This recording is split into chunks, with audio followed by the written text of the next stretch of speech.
Abdulloh domladan kim agar shu 5 ta tushni ko'psa, bu tushlarni e'tiborsiz qoldirmang. Ushbu videoda ustozimiz Abdulloh domla tush ko'rish va uning ta'birlari haqida juda muhim ma'lumotlarni berdilar. Agar siz tushingizda ushbu 5 ta holatni ko'rsangiz, bu nimani anglatadi?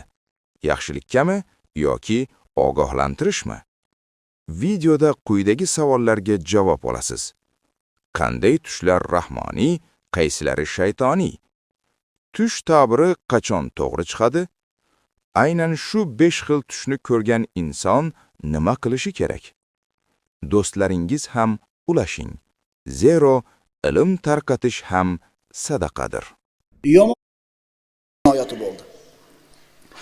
Bu rost tushlar ulamolar tomonidan irhosot deyiladi. Ya'ni payg'ambarlik kelishiga, payg'ambarlikni, vahiyni qabul qilib olishligiga payg'ambarimiz uchun tayyorgarlik edi. Agar mu'min Allohga haqiqiy qalbi bilan bog'lansa, chin qalbi bilan qattiq bog'lansa, Alloh bu bandani qalbini poklaydi. Nimadan poklaydi? Qalbiy kasalliklardan. Gina, hasad, hirs, kibr. Inson nimaga bir odamga hasad qiladi? Nimaga odamlarda oldida kibr qiladi? Chunki bu odamning qalbi kasal bo'ladi. Agar insonning qalbi sog'lom bo'ladigan bo'lsa, bunday narsalar uning qalbida bo'lmaydi. Birodarlar, sarmoya degan so'z bor. Qo'lingizdagi dasmoya, sarmoya. Inson bolasiga berilgan eng katta sarmoya nima? Pokiza qalb. Bir insonning qalbi pokiza bo'lsa, zo'r sarmoyasi. Bu qalb bilan zo'r hayot kechirsa bo'ladi. Oxiratni diyorini sotib olsa bo'ladi. Bu sarmoya bilan. Astagfirullah. Yawma la yanfa'u malun wa la banun illa man atalloha biqalbin salim. U kunda deydi Alloh taolo. Qaysi kunda? Na molu davlat va na bola chaqa foyda bermas. Magar nima foyda beradi? Alloh huzuriga toza dil bilan kelgan kishilargagina mana shu toza dillari foyda beradi. Haqiqiy foyda ko'rish qiyomat kunida bo'ladi. Haqiqiy ziyon ko'rishlik qiyomat kunida bo'ladi. Qiyomat kunidagi haqiqiy foyda kimga tegar ekan? Pokiza qalb egasiga. Alloh taolo qalblarimizni poklasin. Uning uchun Alloh taologa qattiqroq bog'lanaylik, birodarlar. Banda Allohga iqbol qilar ekan, Alloh azza va jalla uni qalbini poklaydi. Payg'ambarimizga mana shu poklashlik mujassad, moddiy ko'rinishda sodir bo'ldi. Mana rivoyatlarda bor, eshitgansizlar, Rasululloh 4 yashar paytida Banu Sa'd qabilasida yurgan davrida ikkita farishta kelib, ko'hragini yorib, ichidagi shaytonning ulushi bo'lgan qora alaqani chiqarib tashlashgan edi. Innama yuridullohu liyuzhiba ankumur rijsa ahlal bayti va yutahhirakum tathira. Alloh taolo aytadi: "Ey payg'ambar xonadonining ahli, Alloh sizlardan gunohni ketkazishni va sizlarni butunlay poklashni istaydi, xolos." Alloh taolo xohlaydi. Butun musulmonlarning oilasini poklanishligini xohlaydi. Bu o'rinda Hadisha roziyallohu anhoni payg'ambarimizga aytgan so'zni eslashimiz kerak bo'ladi. Vahiy kelib, Rasulullohning qalbiga qattiq qo'rquv kirib qolgan paytda xursand bo'ling. Vallohi Alloh sizga hargiz yomonlik yetkazmaydi, chunki siz falon sifatlar egasiz deb aytdi. Demak, payg'ambar sollallohu alayhi vasallamga ko'rsatilgan rost tushlar, jamoatlarni, hayvonotlarni ovozlarini eshitishligi, ularni salom berishligi Rasulullohga vahiy kelishligi uchun ko'rsatilgan nima edi? Tayyorgarlik edi. Ko'krak yorilish ham mana shu tayyorgarliklarning bittasi edi. Har bitta inson bolasining qalbida qora alaqa bor. Shaytonning ulushi deyiladi. Odam bolasi borki, qalbida shaytonga joy bor. Qon tomirlarida yuradi. Rasululloh sollallohu alayhi vasallamning qalbidagi mana shu alaqa olib tashlandi, shaytonning ulushi qolmadi payg'ambarimizda. Endi kimdir aytsa, unda men ham borib yuragim yordirib o'sha alaqani chiqarib yuborsam, menda ham shaytonning ulushi qolmaydimi desa, bu noto'g'ri gap bo'ladi. Bu faqat payg'ambarimiz sollallohu alayhi vasallam uchun xos bo'lgan ish edi. Bu ham mana shu ko'krakni yorib tozalanishligi payg'ambarlikka bo'lgan nima edi? Tayyorgarlik edi. Iso alayhissalom yoshligida gapirgan birodarlar. Astagfirullah. Qala inni abdullohi atani al-kitaba va ja'alani nabiyya. Va ja'alani mubarakan aynama kuntu va avsani bis-solati vaz-zakati ma dumtu hayya. Shu payt chaqaloq Iso tilga kirib dedi: "Men Allohning bandasidirman. U zot menga kitob, Injil ato etdi va meni payg'ambar qildi. Yana meni qayerda bo'lsam xayr va barakotli qildi va modomiki hayot ekanman, namozni ado etishni va zakotni ato etishni amr qildi." Bu kichkina yo'rgaydagi chaqaloqni gapirishligi nima deyiladi? Nabiy bo'ladigan, payg'ambar bo'ladigan kishiga ertaroq berilgan bashorat deyiladi.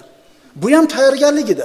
Iso alayhissalom Maryam ona ko'tarib olib kelganda Isoni, qavmi Maryamni malomat qiladi. Shunda bir marta gapirgan, keyin gapirmagan Iso alayhissalom. To ana shu nutq qiladigan yoshga yetgunicha. Demak, Iso alayhissalomning gapirishligi payg'ambar bo'ladigan odamga ertaroq berilgan bashorat edi. Rost tushlar 6 oy davom etdi.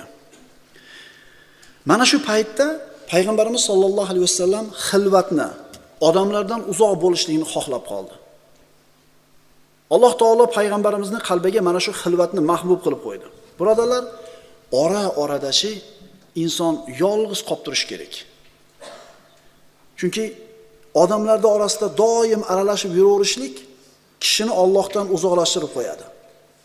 Odam yolg'iz qolganda Allohga munojot qiladi, Robbisi bilan gaplashadi, istig'for aytadi, duo qiladi, qalbi musaffo bo'ladi. Payg'ambarimiz sollallohu alayhi vasallam bir necha kunlab Hiro g'orida qolib ketar edi. Oriflardan biri aytadi: "Dushmanlarim menga nima qila oladi? Axir bo'stonim o'zimni qalbimda bo'lsa, agar yurtimdan haydab chiqarishsa, bu narsa men uchun sayohat, chunki bo'stonim qalbimda. Agar qamab qo'ysa, bu men uchun xilvat. Robbim bilan suhbatlashaman, Robbimga munojat qilaman, chunki bo'stonim qalbimda. Agar meni qatl qilishsa, men uchun shahodat" deydi. Menga hech qanday zarar qila olmaydi ular, chunki hamma narsam o'zimni qalbimda deydi. Demak, inson uni hech kim chalg'itmasligi uchun, xayolini bo'lmasligi uchun ora-orada yolg'iz qolib turishlik kerak, xilvatda. Odam masjidga chiqib jamoat bilan namoz o'qishi mumkin, istig'for aytishi mumkin, Qur'on tilovatini qilishi mumkin, ammo baribir chalg'itadi odamchi. Kimdir gapiradi yoki sizni xayolingizda bo'ladigan bir ko'rinishlar bo'ladi, lekin hech kim yo'q bo'lganda-chi? Robbingiz bilan yolg'iz qolganda-chi? Robbingizni ko'rib turgandek munojat qila olasizmi? Agar shunaqa munojat qila olasangiz-chi, buni totib ko'rgan biladi buni. Buni totib ko'rgan odam biladi. Munojat nima edi? Robbingni ko'rib turganingda gapirganing qanaqa bo'lar edi? Ko'rib turganda qanday gapirar eding? Shunday his qilib gapirishlik. Odamlar bor, birodarlar. Odamlar bor, yolg'iz tura olmaydi.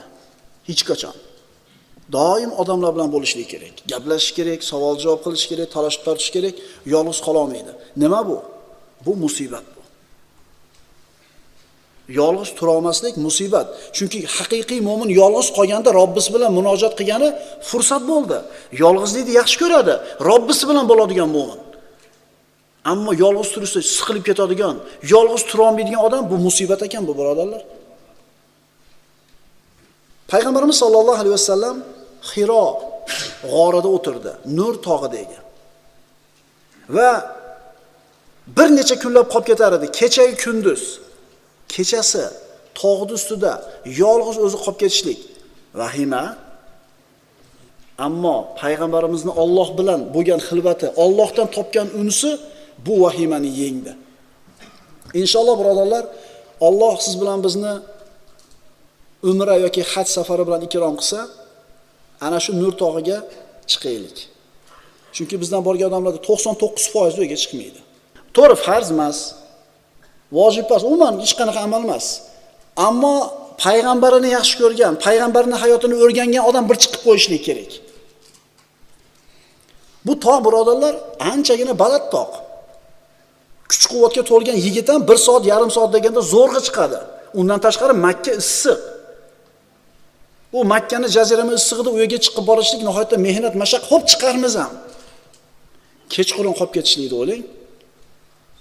G'orda yolg'iz o'zingiz qolib kelsiz kechasi, tog', baland joy, xilvat, hech kim yo'q.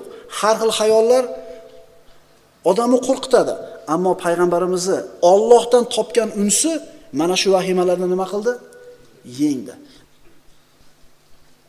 Payg'ambarimiz mana shu g'orda o'tirar